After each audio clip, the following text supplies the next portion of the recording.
And once again, we are at the Seattle Kraken Community Iceplex at Northgate, where the team management is about to make a big announcement about the future of team leadership.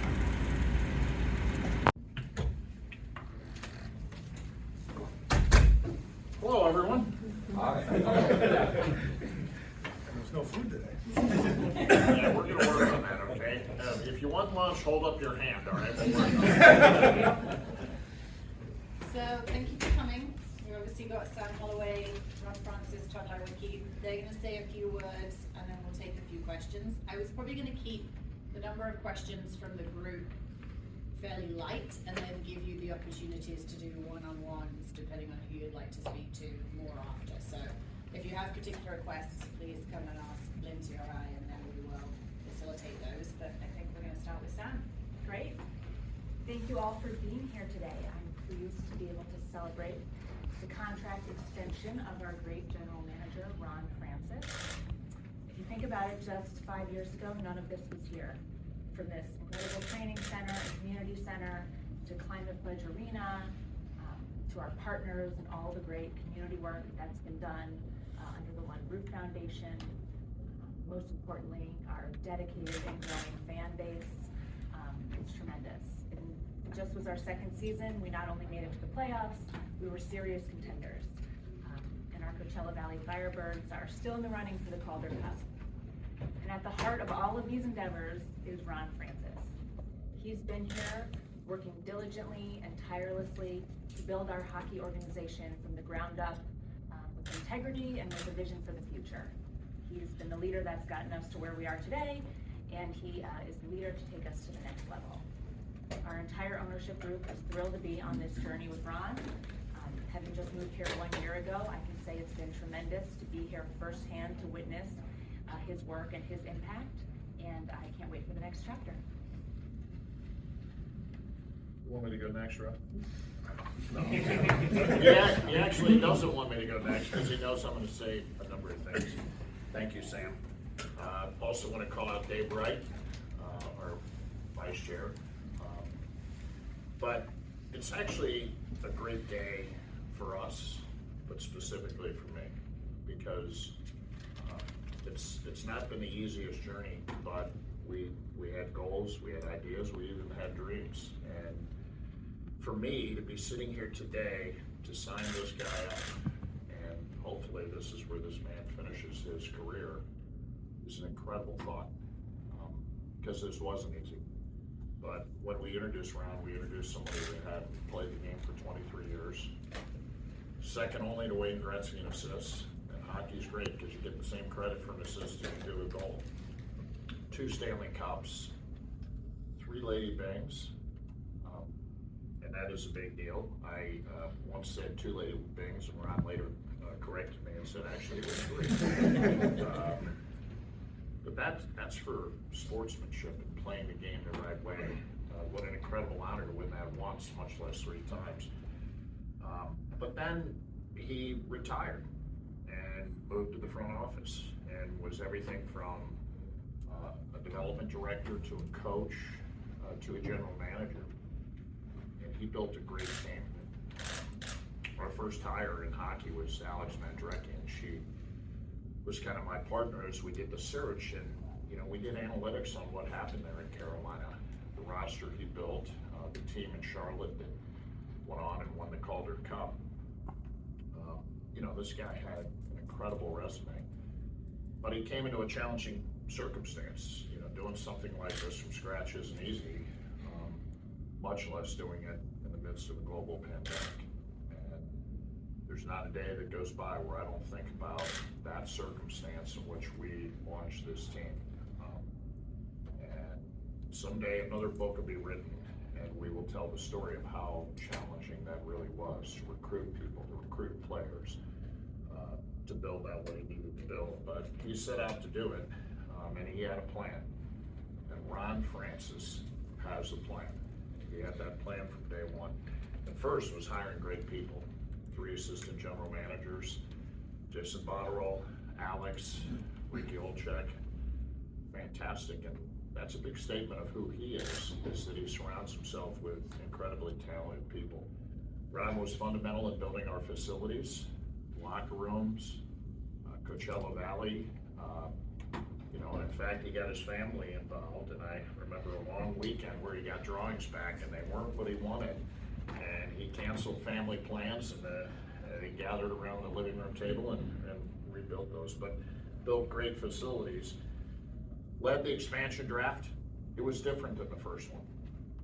Teams were wiser, but Ron had a plan and knew what he wanted to do. Smart in the amateur draft. That's a part of our story we probably don't talk enough about, but we're thrilled with where we stand with prospects after just 2 years going into our third now. Probably don't talk enough about the American Hockey League team. 32 teams. They all start out with the same dream, and we're in the Final Four now. And that's his team.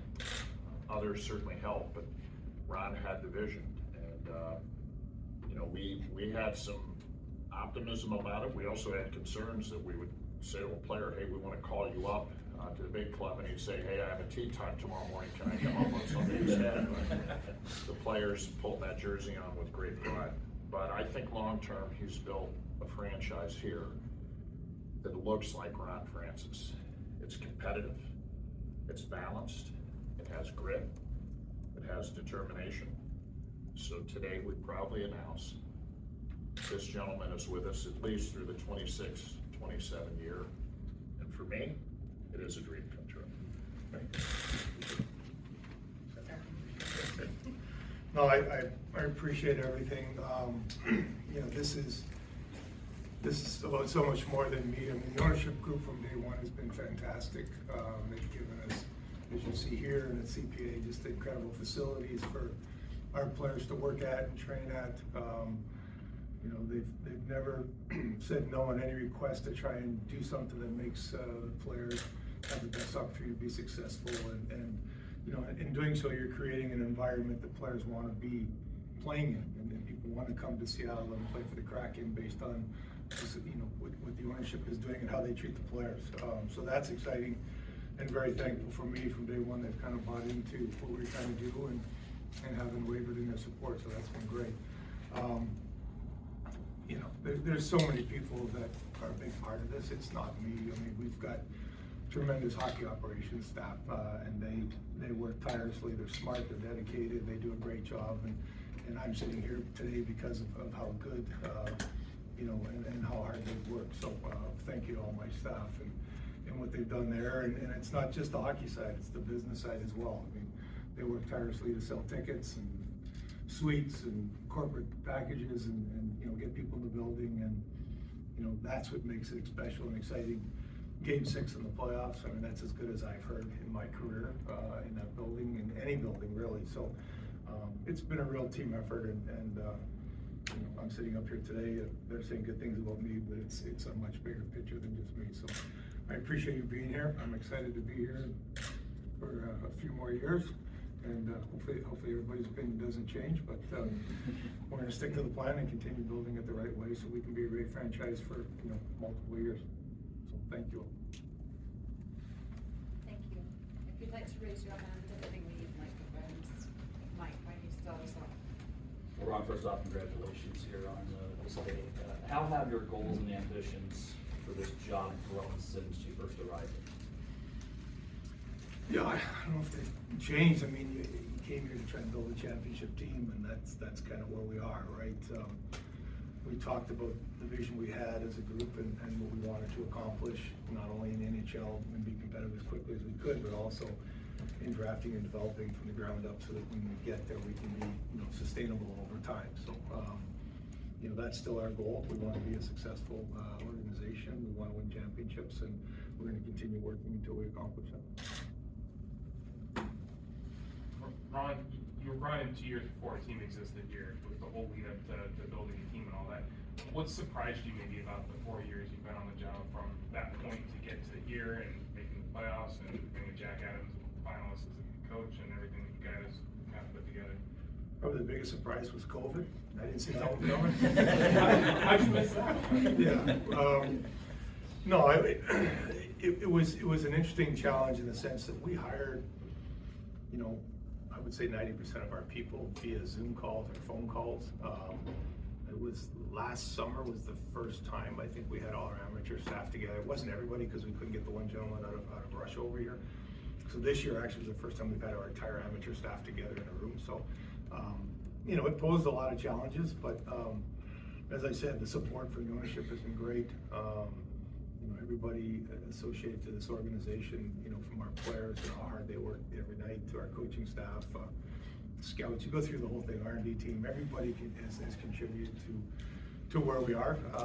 So it's been an interesting process. There's been, you know, a few things along the way that maybe we didn't see coming, but overall, the biggest thing probably for me was COVID and having to kind of work through that.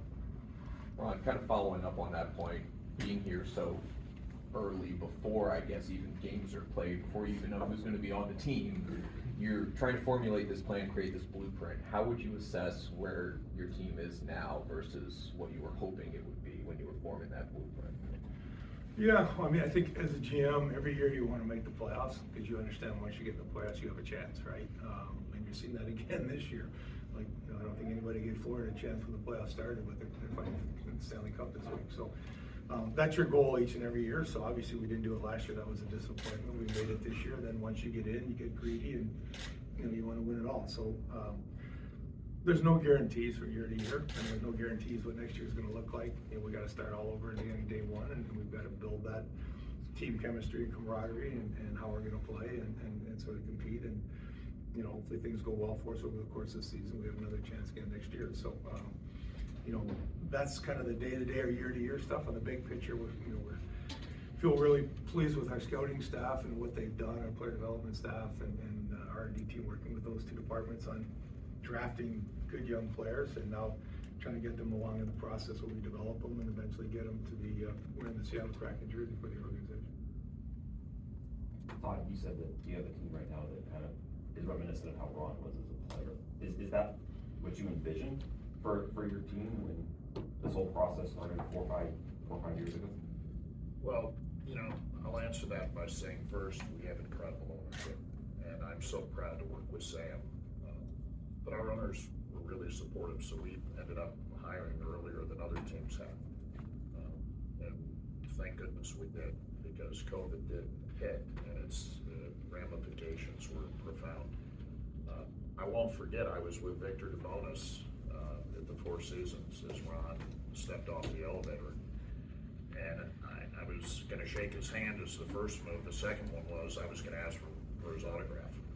I grew up as a hockey fan, and if you're a hockey fan, you knew how he played the game. You knew the intensity of which he played. You knew what his teammates thought of him. And it was that day dreaming about what could be.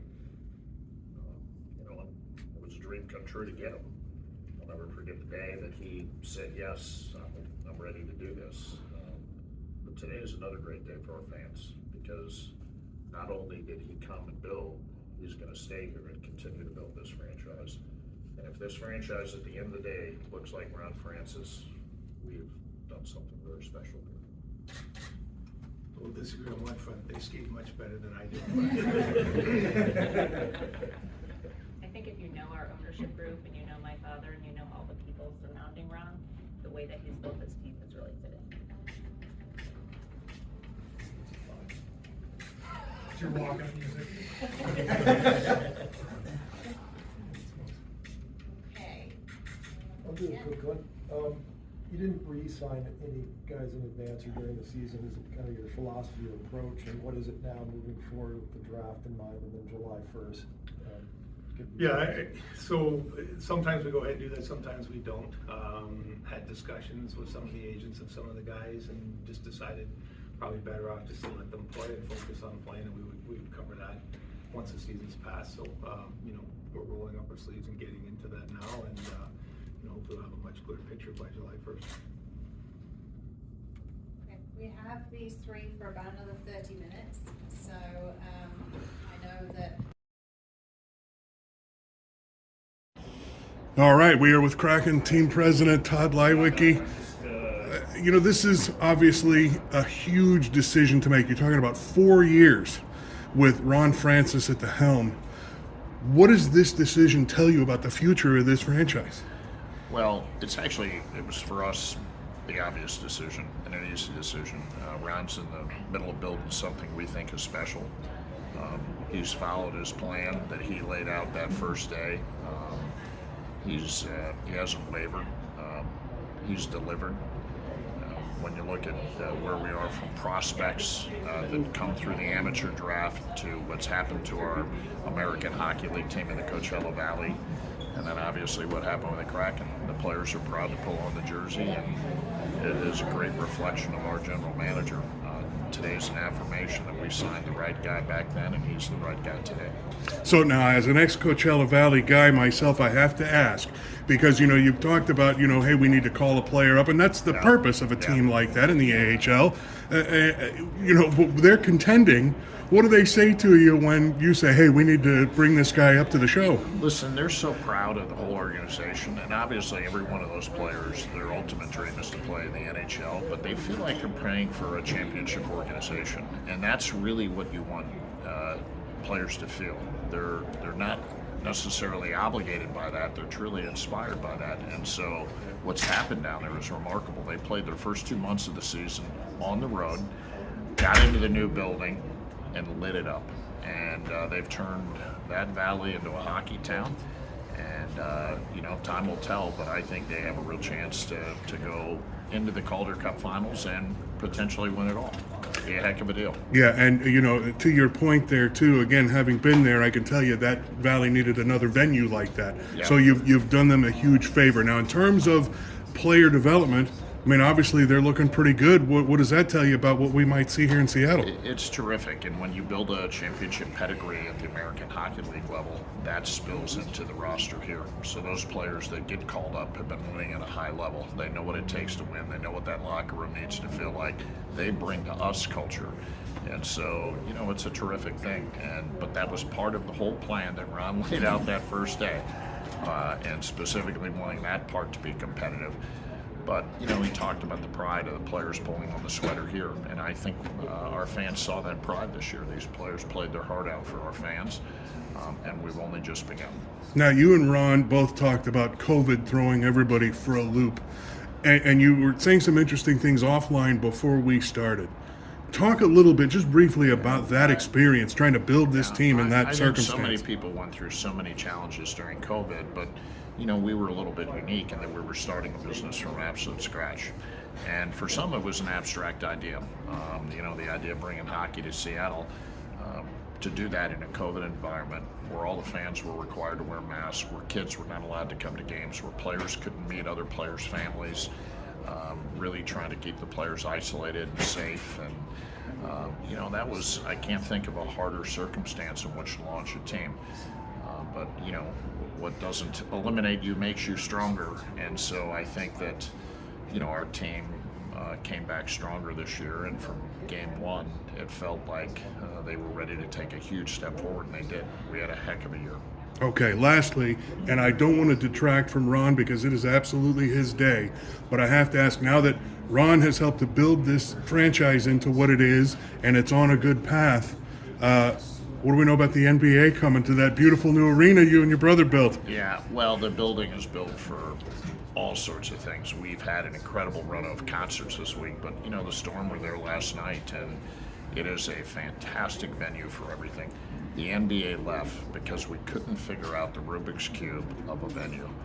We now have what I think might be the finest arena in the world. The welcome mat is out. In the meantime, let's go Kraken. Very good. Kraken President Todd Leiwick, you appreciate that, sir?